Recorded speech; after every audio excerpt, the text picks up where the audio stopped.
No privileges for high-profile corruption suspects. Also tonight, magistrates took a break from his sick-off to grant Governor Waititu anticipatory bail. EACC files complaint. Plus, World Bank approves a 75 billion shilling loan, but questions abound over government's honesty in the application. And Senator Moses Wetangula dismisses gold scam allegations. I am not aware of what you are talking about, and it's a known issue to me, and I don't want to engage in it. NTV Tonight with Mark Masai. Thank you for joining us on NTV Tonight. On a sign language interpretation duty tonight is Rafael Mbalo. To our top story, the Ethics and Anti-Corruption Commission has formally complained to the Judicial Service Commission, and this is about the conduct of Kiambu Principal Magistrate Brian Khaemba, a man who has never shied away from controversy. And this time, the EACC is shining a spotlight on him for issuing Kiambu Governor Ferdinand Waititu anticipatory bail. Yet, according to the EACC, he was on sick leave. The EACC says it had credible information that the magistrate only came into court to hear the bail application before he left. Rose Wangoi has more details on the EACC's concerns laid out to the JSC. In a letter to the Judicial Service Commission, the Ethics and Anti-Corruption Commission says Kiambu Principal Magistrate Brian Khaemba had an interest in granting Kiambu Governor Ferdinand Waititu anticipatory bail. EACC wants the Judicial Service Commission to investigate magistrates' conduct. The commission letter says Magistrate Khaemba had taken a day off duty on account of being sick the same day Governor Waititu was arrested after a search at his premises.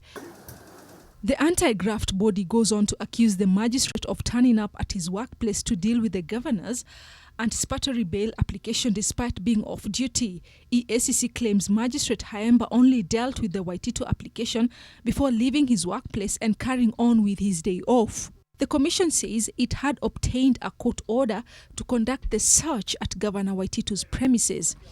The anticipatory bail order was issued despite the fact that the governor had already been arrested and taken to the EACC's Integrity Center for questioning. Governor Waititu was arrested last week by Ethics and Anti-Corruption Commission detectives at his Runda home in Nairobi and taken in for questioning over alleged procurement irregularities. Several county officials were also arrested on the day. However, Waititu was released on the same day because he managed to get the anticipatory bail order granted by Magistrate Brian Khaemba. EACC says the magistrate failed to comply with the national values under Article 10 of the Constitution. Meanwhile, governors suspected to have looted public funds from the counties will not be accorded special treatment. The Ethics and Anti-Corruption Commission CEO Twalib Mbarak asserts that criminal suspects will be treated without regard for their social status. EACC has pledged to continue conducting dawn raids in the crackdown on corruption, irrespective of concerns by the Council of Governors on wanting to be accorded special treatment when arrested. Mel Miendo is working on this particular story, and that actually forms the basis of our opinion counts question tonight. And we ask, do you think governors should be treated differently from other corruption suspects during arrest? Send your feedback on text message to 20686 and tweet us on @NTV Kenya, @Mark Masai. We'll sample your views. Do you think governors should be treated differently from other corruption suspects during the arrest? This story will be coming up shortly with Mel Miendo.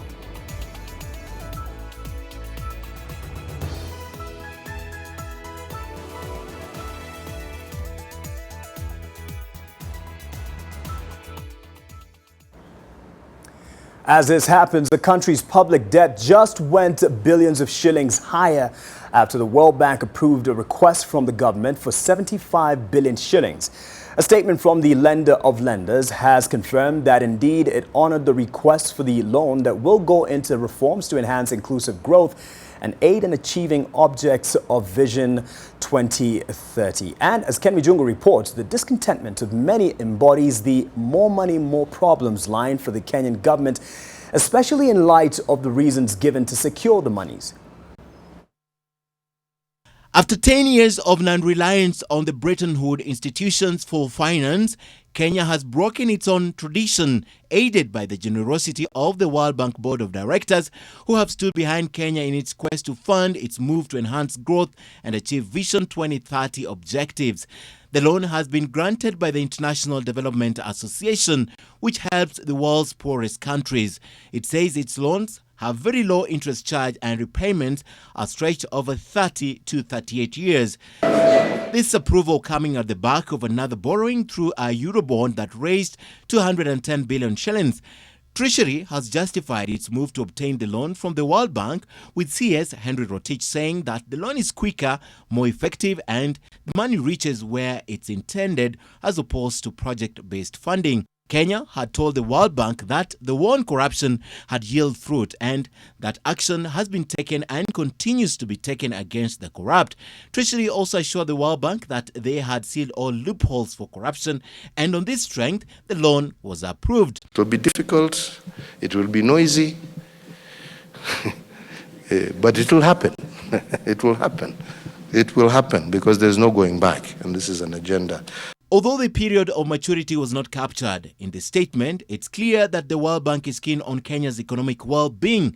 The government has been faulted for its borrowing appetite. The Central Bank of Kenya's governor, Patrick Njoroge, told Treasury that the space for borrowing had shrunk and it's time to reorganize and re-strategize. Grab the bull by the horns. Kenya's public debt crossed the 5.3 trillion shillings mark just months ago, and the latest borrowing carries on the push further up as unease by some Kenyans rises as well. Ken Mijungu, NTV. The Director of Public Prosecutions, Noordin Haji, says he is waiting to receive investigation files of the fake gold scam from the Inspector General of Police, Hilary Mutyambai. Moses Wetangula, who is among persons of interest in the fake gold saga, today termed his alleged involvement into the Dubai deal as a non-issue. NTV's Setolale reports. It's almost a fortnight since the Director of Public Prosecution, Noordin Haji, directed the Inspector General of Police, Hilary Mutyambai, to compile a detailed report in a week's time on the findings of the fake gold syndicate that has been illegally operating in the country. However, that report hasn't reached the DPP's desk. I understand, like I said, some people are not around. Once they come back and they write the statement and it's finished, we'll get it. However, not a single high-profile person of interest, directly or indirectly implicated in the fake gold scam, has been summoned by the police.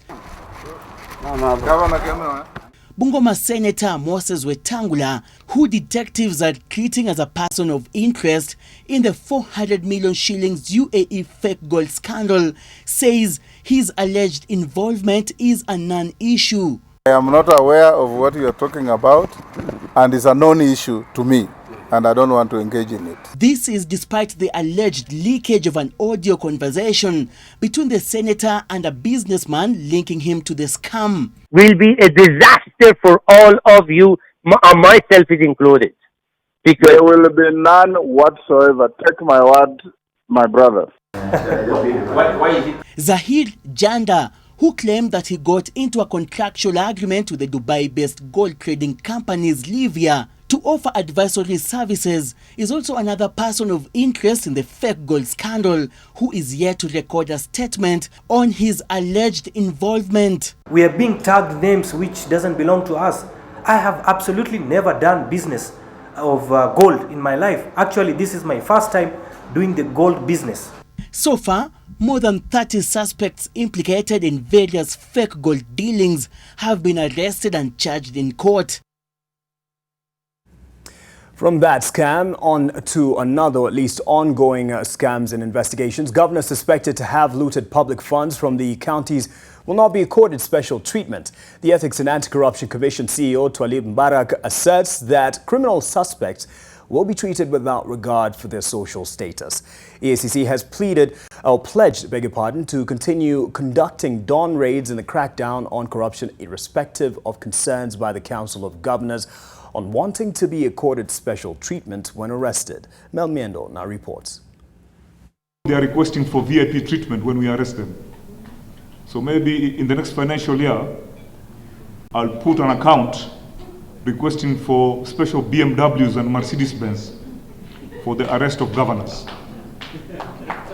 And maybe I'll also request for air conditions for the cells.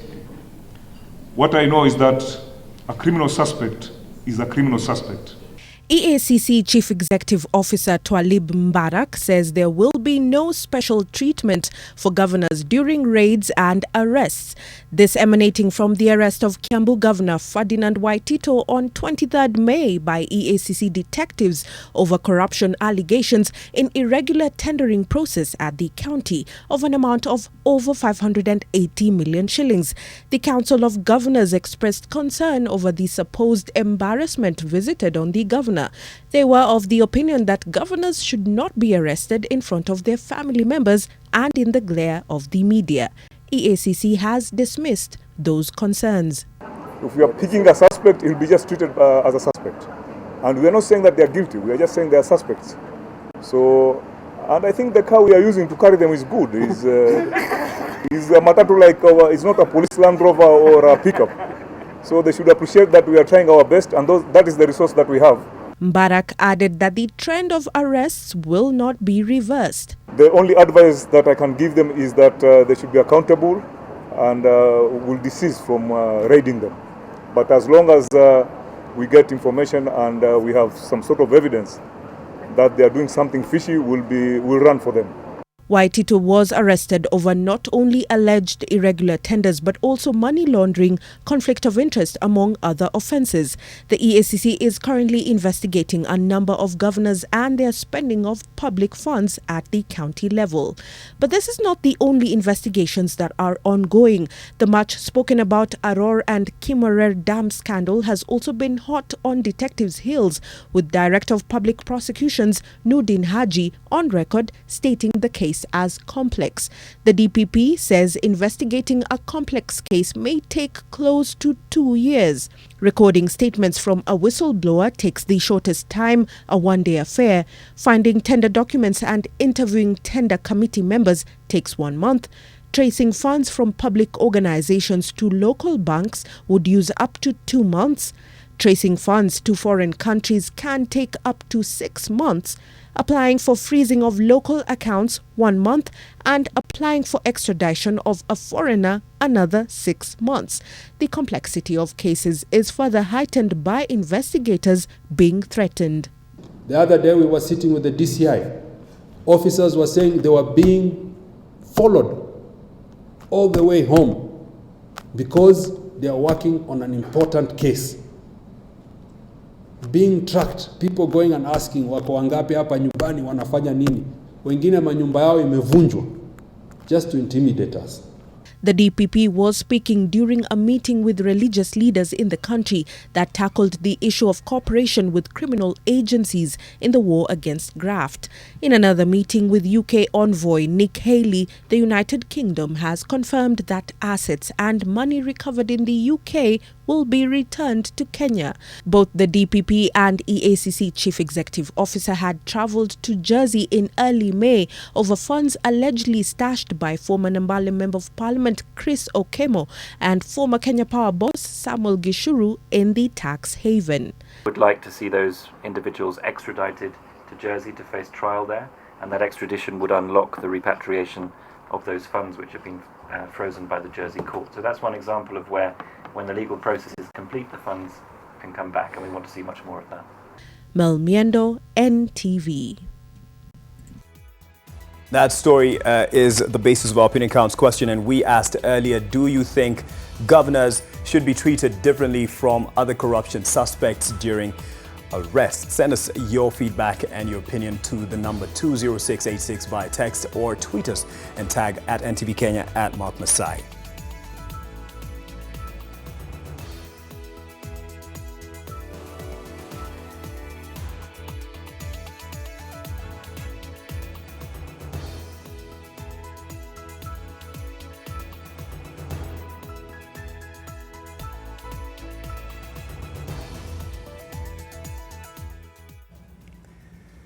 And if there's no consensus on that question, which will probably be the case, I'm sure you all agree that these arrests should not just be for sure. Shouldn't end there.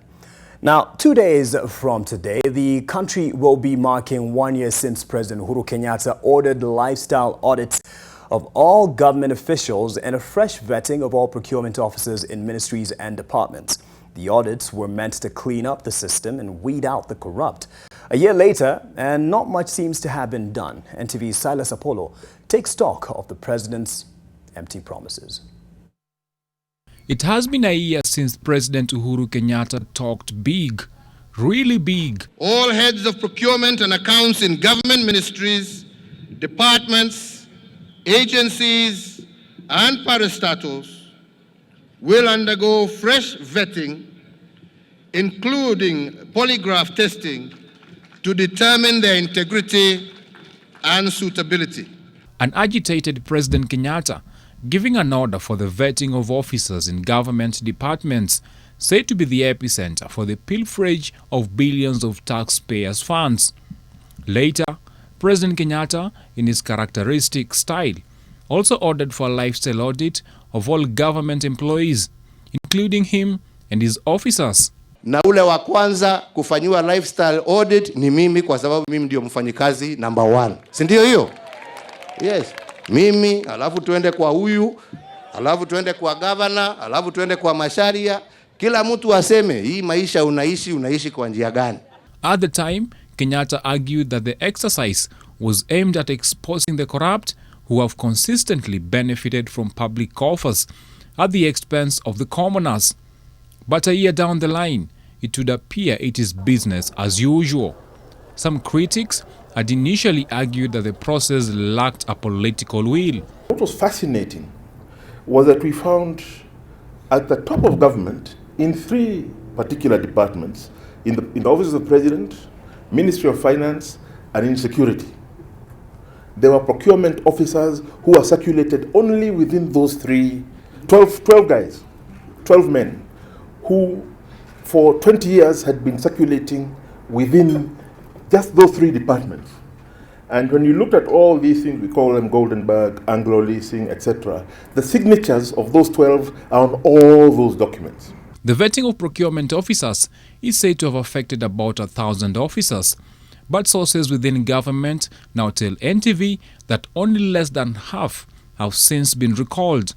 Those dropped, the sources say, were neither informed of the reasons nor given an explanation. The government remains mum on the outcome of the process, and the lifestyle audit equally appears subdued.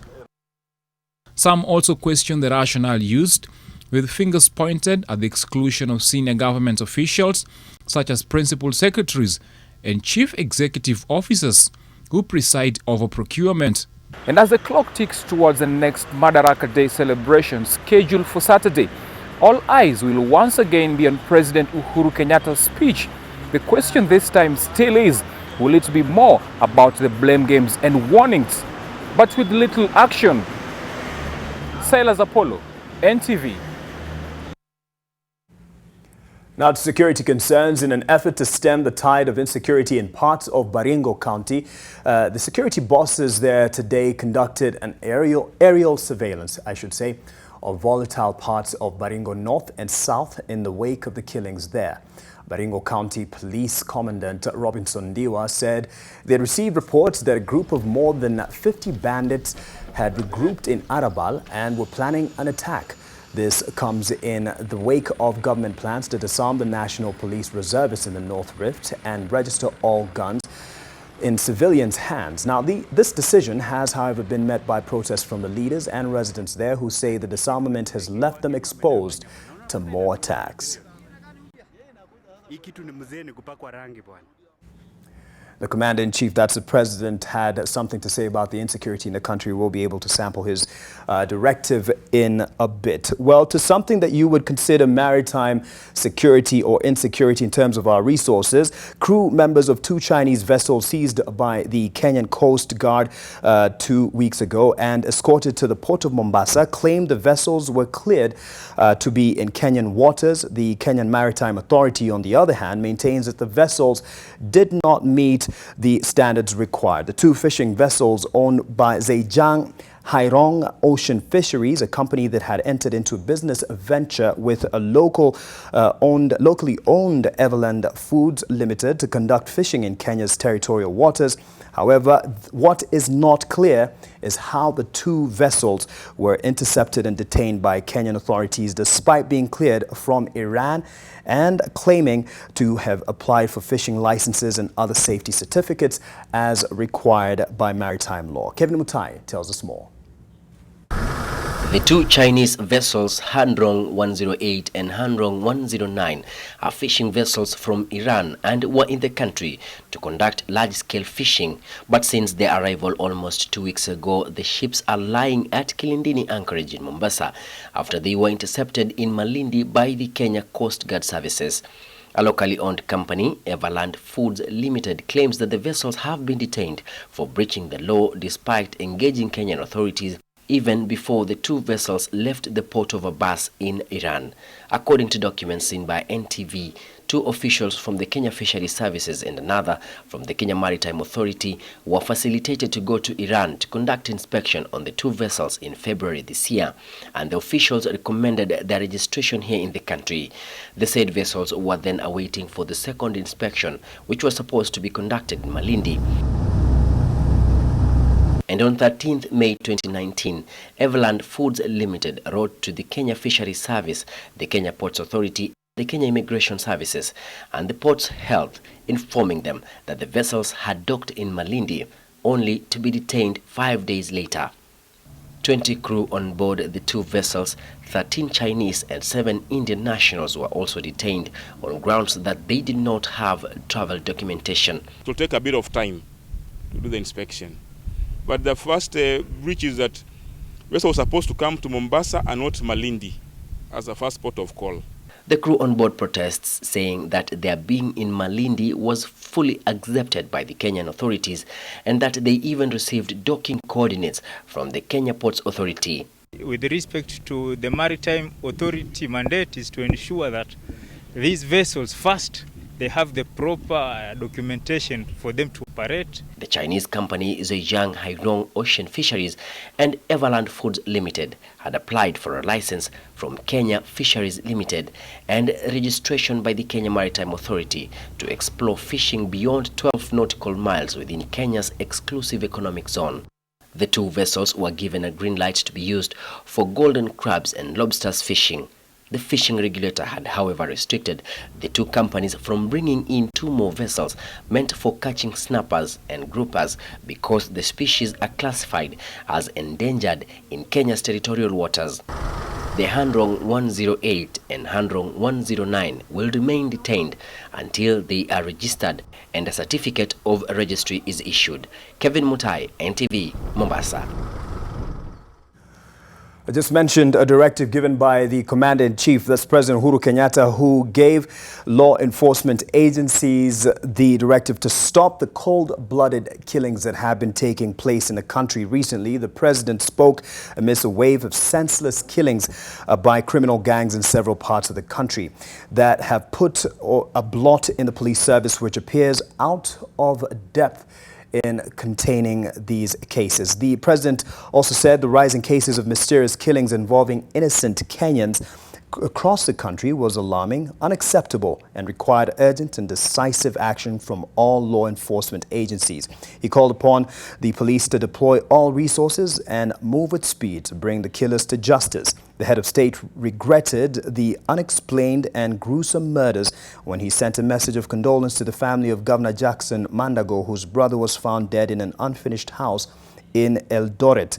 Meanwhile, 6 suspects linked to attacks by criminal gangs in Matungu, Kakamega County have been released for lack of evidence. A Kakamega court said the prosecution had failed to link them to recent spate of murders in the area.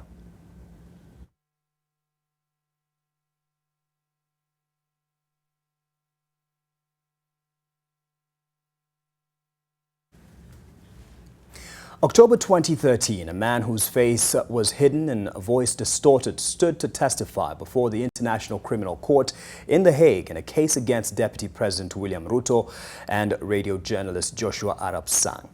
Now, at The Hague, the man had traveled under difficult circumstances, including hiding from hired mercenaries, hunting down ICC witnesses, some of whom would later on be found dead or simply disappeared. Tomorrow, that man becomes the first ICC witness to publicly reveal his identity in an interview with the Daily Nation. Make sure you get your copy.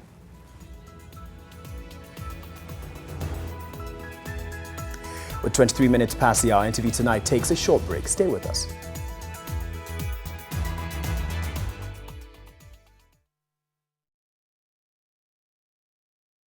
Oh, you got me on my knees.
Welcome back. NTV Tonight continues from the county of Kirinyaga County, where health services have been paralyzed after workers downed their tools over unaddressed grievances. This comes even as the Kenya Medical Practitioners and Dentists Board finally gave the ailing Kerugoya Hospital a clean bill of health.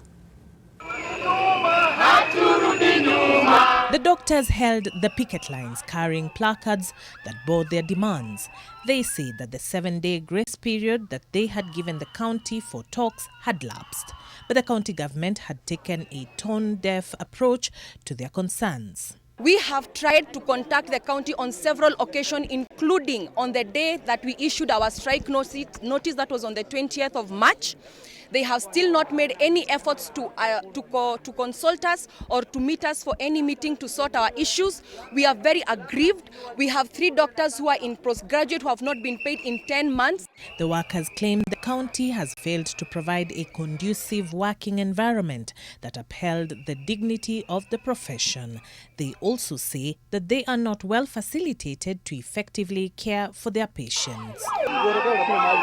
But even as health workers and county workers feud, the Kenya Medical Practitioners and Dentists Board has given the Kerugoya County Hospital a clean bill of health and distanced itself from the strike that was also declared illegal by the Industrial Court. Tumetosheka ya kwamba mambo ambayo tulikuwa tumeagiza yatekelezwe, yametekelezwa vilivyo, na hivyo basi wananchi wanapaswa kupata huduma kama ilipokuwa hapo awali. We have witnessed today could not be achieved within 2 or 3 weeks.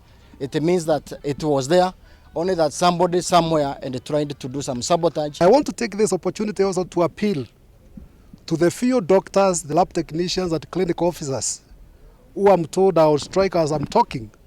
Please resume your duties, resume your services. You cannot say now the place is filthy, there is bad working conditions. Solidarity forever. In Kisii County, health workers called off their strike after successful negotiations between the unions and the county government. The medics had been on strike for the 8th day, seeking the implementation of the collective bargaining agreement signed in 2017. Charity Mwangi, NTV. The Uganda High Commissioner to Kenya, Phoebe Otala, was today involved in a road accident at Kimwanga area along the Eldoret-Malaba highway. The accident happened after a tire burst, with the driver consequently losing control of the vehicle. Otala was on her way to Kisumu from Uganda. She was in the company of her driver, her security official, and her housemaid. She was first taken to Life Care Hospital, where she received first aid before she was transferred to Nairobi for specialized treatment.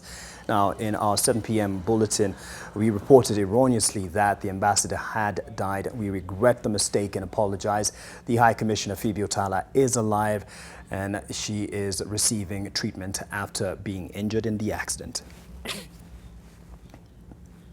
Now, you may have heard about the Boroboro land dispute that led to the demolition of a business premises in the center of Nairobi, and businessman Patrick Nderito claimed to have bought the land and sent goons to demolish a church and school on it. On Tuesday, 3 purported trustees said they sold the land to Nderito. Today, an old lady by the name Mary Achola emerged and said the land is hers. She also declared she did not sell the land and will not sell it for whatever amount, pointing out that one of the 3 trustees, Christine Opiko, was her daughter who had no authority to sell the land. NTV's Sharon Barang elaborates. The dispute over the land in Boroboro Phase 5, where hired goons tried to forcefully eject a church and a school that has been in operation for the last 7 years, is taking a new twist. Mary Achola, one of the trustees who took over from her late husband, Reverend James Ochola, says she has never authorized the sale of the land. I'm here to oppose the sale of that property. Anything happening there while I'm still alive, I should be consulted. Christine forged the documents. All along she has been forging documents to sell this property. She forged my signature. She forged the signature of her sisters. Flanked by Frederick Agwa and Edward Otieno, whom Christine Opiko introduced as the only trustees to the property, they claimed to have legally sold the land to city businessman Patrick Nderito.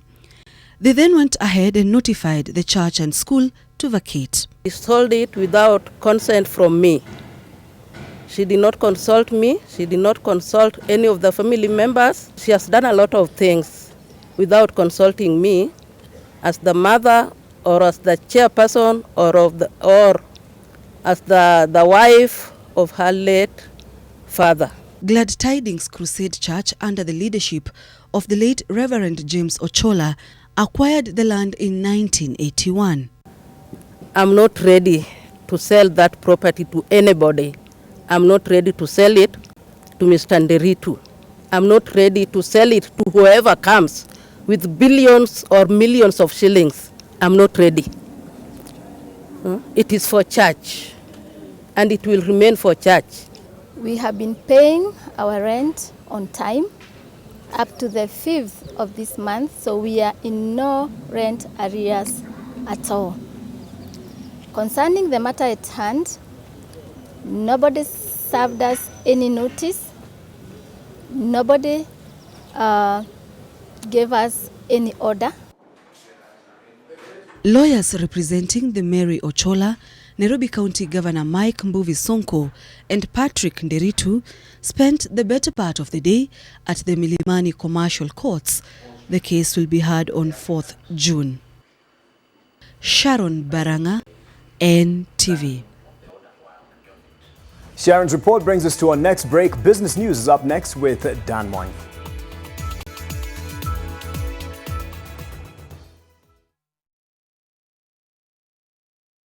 Who wants to answer? Mary? Mary has a toothache. Oh, I see. And who knows why? Tooth is tooth.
NTV Business. My name is Dan Mwangi. Now, the Capital Markets Authority has granted approval to the Nairobi Securities Exchange to launch and operate the derivatives exchange market under the CMA regulations of 2015. Between July and December last year, the NSE conducted a derivatives pilot test phase, and the CMA approval follows successful completion of the test. The derivatives market is a flagship project under the economic pillar of Vision 2030 and is set to position Kenya to become the heart of capital markets investments in Africa. A derivative is a contract between two or more parties whose value is based on an underlying financial asset. Trading is set to begin in July. Kenya is banking on partnerships with the private sector and adoption of innovative solutions to address the country's housing challenge. President Uhuru Kenyatta says only through public-private partnerships can the government be able to deliver affordable housing to its rapidly growing population, especially in urban areas. Kenya's population is rapidly growing, and so does the need for provision of more decent and affordable housing units. On the third day of the ongoing UN Habitat Assembly in Nairobi, the government committed to change tact and deepen collaboration in housing in tandem with the country's ever-expanding population. We ourselves are keenly focused on looking at to how we can change the manner in which we provide this housing. And this goes all the way from the supply of materials, to the type of houses that we build, to where we build, to how green can we make this housing, but also to new and innovative ways of financing. The United Nations Sustainable Development Goal number 11 targets to ensure access for all to adequate, safe and affordable housing and basic services and upgrade slums. While there are no credible data on the housing shortage figures in Kenya, the cost of developing or owning a decent house is way beyond the reach of the majority, a gap the government acknowledges it cannot plug on its own. There is no way we will be able to achieve our objective of giving adequate, affordable housing to our people as governments alone. We have to partner with private sector to develop infrastructure by providing them with the land, providing them with the necessary infrastructure, and the guarantees that they require by guaranteeing that we will uptake those properties, thereby they develop, we will uptake. Due to rapid urbanization and the high cost of housing in Kenya, the number of slum dwellers in Kenya has risen to 6.4 million people, accounting for 56% of the urban population. And with the government's affordable housing program only able to deliver 500,000 housing units in 5 years, Kenyans are now looking up to innovative solutions such as this to deliver the affordable housing dream. Victor Kiprop, NTV Business, Nairobi. The Institute of Economic Affairs has punched holes into the viability of the affordable housing program, arguing that there is no possible way in which the taxpayer will get value for their money. Here's Alex Mwangi with the salient points on the position of the Institute on the matter of the government's housing plan, which forms part of the Big Four agenda. It's the government's most ambitious housing project to date, to provide 500,000 houses for Kenyans in less than 5 years. There's a 1 million shillings, there's 2 million, and a 3-bedroom, which is 60 square meters, is going to go for 3 million. If you look at the math doesn't add up. If you put in 5,000 shillings for the average person every month for 15 years, for instance, it is not even enough money. It's not even enough money at the end of 15 years to construct the 1-bedroom unit that government wants to distribute. The role of government is to facilitate a conducive environment for its citizens to thrive. And when it comes to housing, this entails providing electricity, water, roads, sewerage systems, and such amenities. According to the IEA, the affordable housing program significantly deviates from that role. And in our view, is if government would undertake to make sure that those are available, it could reduce quite substantially the development cost of every unit of housing. And that's the business of government. The IEA is further concerned about the long-term financial viability of the project. The way the fund has been designed, in my view, will not be able to pay for itself. So one of the things that will happen is this. We'll end up with people making contributions, and when they come out at the end of 15 years, our view is that after 12 cycles, there'll not be enough money in that fund to actually give people who want to leave, and at the same time continue with the construction. The Asian tigers witnessed robust growth spanning decades on account of healthy savings by the public that were used to finance infrastructure projects. Kenya's national savings level, however, remains well below the rate envisioned to propel the country to attain Vision 2030. Our interpretation of the housing levy, and because there's no option to opt out, is a form of forced saving. Now, if all government wants to do is to have us as Kenyans raise our level of savings, which is a good thing, so a form of compulsory saving, then it can do two things by giving us a choice and competition. So there's competition between private and the public fund, which helps the public fund to do better, but at the same time it gives private people the choice to actually choose where to go to. According to the Cabinet Secretary for Housing and Urban Development, James Masharia, over 2 trillion shillings has been mobilized from lenders, both local and foreign, towards the affordable housing program. Alex Mwangi, NTV. Barclays Bank Kenya has recorded less than 1% increase in net profit for the first quarter of 2019 compared to a similar period in 2018. The group's net profit from the quarter rose from 1.88 billion shillings to 1.9 billion, while the net interest income dropped from 5.46 billion shillings to 5.39 billion, which is a 1.3% drop. In the quarter, the non-performing loans have gone up by 1.39 billion shillings to stand at 4.97 billion compared to a similar period last year. The firm lent out 180.5 billion shillings, up from 165.5 billion in 2018 quarter one, and customers deposited 224 billion shillings against 193 billion.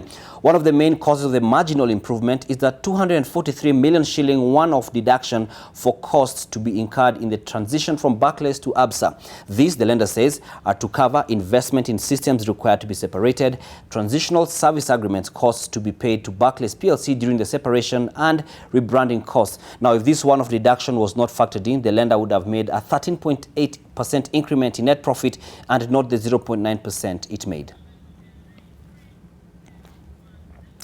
The Kenya Revenue Authority has denied that its workers are on a go-slow or that its services, particularly the iTax system, have been disrupted. The taxman says in a statement that the search for a new Commissioner General to spearhead the authority has yielded a lot of rumors and adds that allegations of a go-slow cannot be substantiated.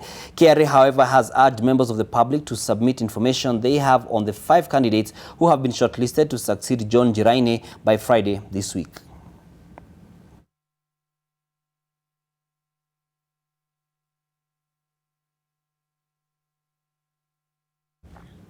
That's business for tonight. Good night.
Welcome back. Kiambogo Primary School in Kieni constituency, Nyeri County, has only 3 functioning pit latrines that the hundreds of pupils there have to share among themselves. A situation highlighting the deteriorating sanitary conditions in some public schools across the country. NTV's Melita Oletenges reports. These run-down toilets at the Kiambogo Primary School paint an apt picture of the school's crumbling shame. It's a delicate balancing act, a risky venture anytime one heeds to the call of nature. Now they have to share the 3 pit latrines among themselves. This takes up much of their class time. Kicheza au akienda kwa choo wanaweza kuanguka kwa. Sasa vile mumeona hata wewe mwenyewe huwezi ukaingia kwa hiyo choo. Huwezi ukaingia. Sasa ikiwa wewe kama mtu mzima hawezi ukaingia na watoto watakuwaje? Parents fear for the safety of their children in school. Akitoka asubuhi anaenda choo kwa nyumbani. Akija hapa anajikakamua mpaka jioni arudi kwa nyumbani. The situation in the classrooms is no different. These threadbare walls are barely enough to keep the cold at bay. Uangalie choo iko na mianya, uangalie madarasa iko na mianya. Hawa watoto wata-concentrate kwa kusoma. Sasa tulikuwa na mpango tukijenga hizi choo, tukibomoa hizi alafu tuzirenovate tena, tuingie kwa darasa, tuweke plywood. Area Member of Parliament, however, says a plan is underway to renovate over 25 schools in the area. But in this particular case, because it's an emergency, we say that we will give it priority and we will do it using what we call emergency fund. While these toilet structures are falling apart, the pupils here are taking the suffering for it, at risk of contracting diseases and with nowhere to relieve themselves. These pit latrines have now lost their purpose and are a pitfall, a ticking time bomb. Melita Oletenges, NTV in Kiambogo Primary School, Nyeri County. From that stinking state of affairs, we take a break here and hopefully something will be done there in Nyeri thanks to this report by Melita Oletenges. Brian Otwa is up next with the sports.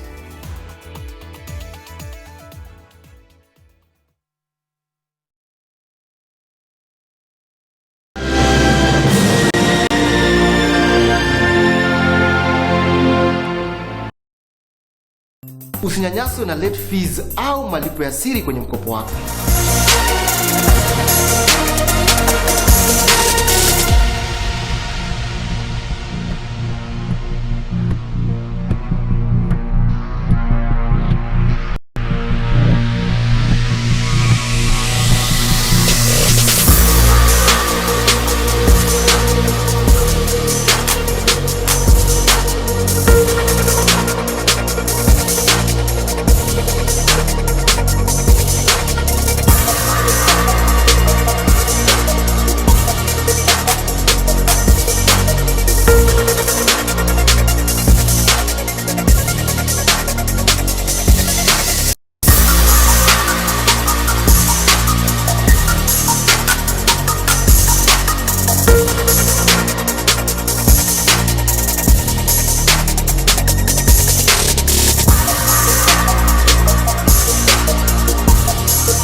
Maritime on NTV Sports. Welcome, my name is Brian Otwal. Posta Rangers will have to play in the promotion relegation playoff against the team that finishes third in the National Super League after they finished 16th in the 2018-2019 Kenya Premier League season that concluded today. Relegated Mount Kenya United continued being the shame of KPL as their action mean that Alan Wanga of Kakamega Homeboys with 18 goals may not bag the Golden Boot. Warothe Kiru with the details. At the start of the final day of the 2018-2019 Kenyan Premier League season, it was already known that Gor Mahia had won the title, but which team would play in the KPL promotion relegation playoff was yet to be decided. Posta Rangers are the day ahead of Zukericho and Chemil Sugar in the battle to avoid the KPL promotion relegation playoff. But the Mailmen lost 2-1 to Tusker at Ruaraka, and with Zukericho drawing 2-2 with KCB and Chemil Sugar pipping Sony Sugar 1-0, Posta finished the season in position 16 on 32 points. This meant John Kamau's Chargers now have to battle against the team that finishes third in the National Super League for the right to play in the KPL next season. It has been a game of two halves. I mean, the first 45 minutes, it belonged to Tusker. They made use of their chances. Second half, we had our own chances. I think we didn't make use of our chances. But I think it's an issue or a lesson to learn as we progress. So the most important thing is to concentrate on the mental part of the team. Tusker, who last won the league in 2016, have finished the season in position 6. It was not so good, but we appreciate the position because we have come from very far. And with the young players, we are trying to build the young players to mold their winning outfit. It's a great young and senior players so that we can get future good team. Meanwhile, Alan Wanga of Kakamega Homeboys finished the season with 18 goals to his name, but he may not be the top scorer in the KPL due to boardroom decisions. Nikiwa kwa kiwanja mimi hujaribu kupeana my best. Na sasa tuna put behind the season sababu season imeisha. Sasa focus yetu ina shift to AFCON. Ambapo kule mchezaji yote mwenye atapewa chance, nikipewa chance nitagive 150%. Mount Kenya United, which together with Vihiga United is already relegated, went down with more shame. They arrived 40 minutes late in Nakuru to face Ulinzi and in red kit, which is a home kit for the Soldiers, causing the game to be first abandoned and later postponed to Sunday. In a peak of other results, champions Gor Mahia drew 2-2 with Mathare United, second-placed Bandari drew 2-2 with Nzoia Sugar, and Sofapaka finished third with a 2-0 win over Kakamega Homeboys. And in a bid to curb the doping menace, which has threatened to soil the name of Kenya in the world athletics map, athletes have been urged to consume natural foods and take balanced diet as a source of strength instead of supplements that might contain banned substances. The various athletics stakeholders who attended the launch of the National Nutrition for Clean Sports Conference, a brainchild of University of Eastern African Baraton Department of Nutrition and Dietetic in collaboration with the county government of Nandi, cautioned the athletes against trying to use shortcuts to enhance their performances. Kenya is among the countries in the World Anti-Doping Agency radar as a hotspot for doping.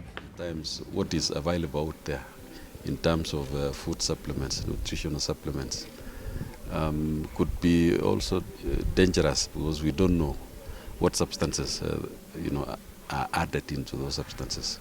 Nutrition is key to support their endurance, their strength, for them to excel. And gaming has taken root in the country in the recent past, and its effect has a demerit good, having both positive and negative proceeds from the activity have been a financial boost to the sports, but there have also been cases of social distress due to the activity. Currently, the industry is regulated by an act enacted in the 1960s, and Parliament through the Committee of Sports, Heritage and Culture is seeking to bring the bill to the 21st century through the proposed Gaming Bill 2019 that will be tabled in Parliament on Tuesday. Turekebishe hiyo mambo ya gambling katika nchi yetu Kenya ambayo imeumiza watu wengi. Kwa hivyo hiyo tunaweza hakikishia nyinyi kama tumejitolea kama committee na tutaendelea mpaka mwisho. We see that many Kenyans will actually bet 10 shillings or 20 shillings. We are trying to minimize the amount for betting, so to make it so difficult for the common man just to bet money for milk or for salt or for sugar, so that generally we can protect our families outside there and the low income earners. We have also proposed a tax rebate for those companies which will be able to sponsor the local teams and the sport, actually promote sports in Kenya. And Arsenal and Chelsea meet in the Europa League final tonight in a match that could define their seasons, shape their summers, and determine their futures. Victory for Arsenal in Unai Emery's debut campaign would secure a place in the next season's Champions League, with the Gunners having missed out through their final Premier League position. Chelsea are already assured of a place in the Champions League, but might be saying farewell to Eden Hazard this summer if he departs for Real Madrid, while the future of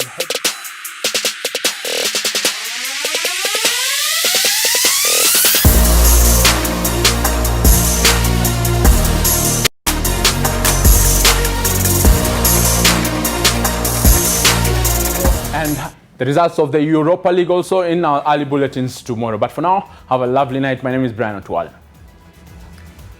Brian meant to say the victory of Arsenal will be aired tomorrow. Well, just to recap on the opinion council question, do you think the governors should be treated differently from other corruption suspects during the arrest? Just quick responses here. And yes, MC Rumaz, you say, do they steal honorably so that they can be arrested honorably? Bure kabisa. Mwizi ni mwizi. And something else here from Machuka Masangu. Who are they? The law equates all of us. You break the law, you face a full wrath. This nonsense of being treated special should be done away with. A thief is a thief. Stealing from public coffers a more intense offense. Enemy of the economy be treated more ruthlessly. And a quick and a short one from Dr. Lamas. You say the fact that you are asking this kind of question means that you're not serious.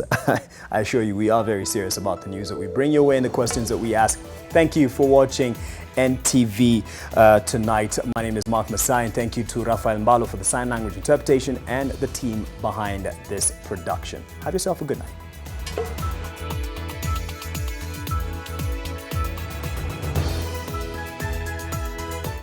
Allahu Akbar, Allahu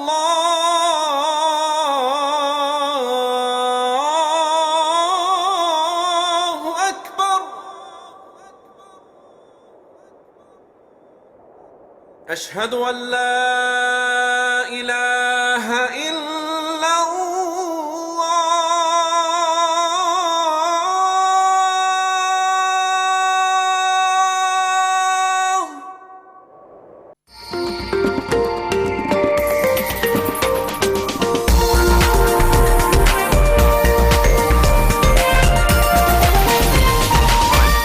This is NTV.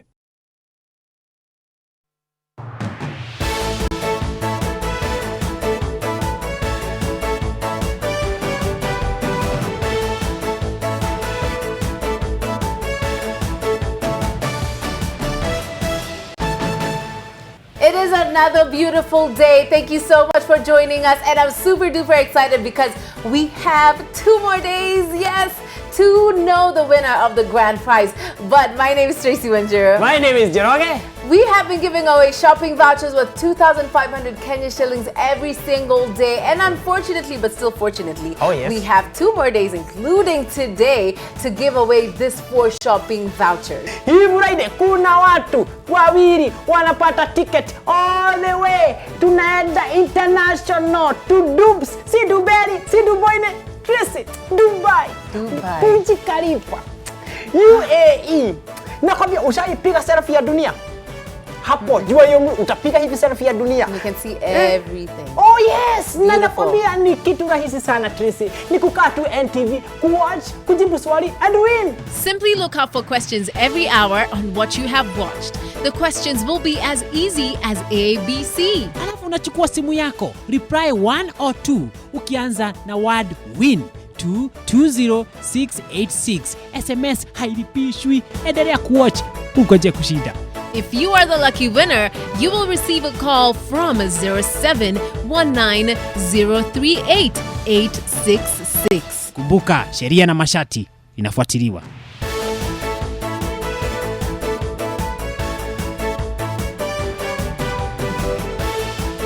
Congratulations to all our lucky winners today. Do not forget, we are now counting down just one day to the grand prize. So tomorrow we are going to be giving away shopping vouchers worth 2,500 shillings to 4 lucky winners.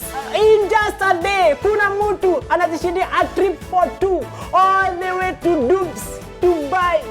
Courtesy of Bonfire Adventures. Na nakwambia wapenzi watazamaji, ni hapa kwa sababu ni rahisi kushinda. Kushika remote, kuweka NTV, kaa chini, relax. Haukojea kushinda ama Tracy, si ndivyo? Very, very simple. Thank you so much for keeping it NTV and specifically watch and win with NTV. From myself, Tracy Wanjiro. Na mimi mtu kama Jeroge. Goodbye. See you tomorrow, winners. Bye.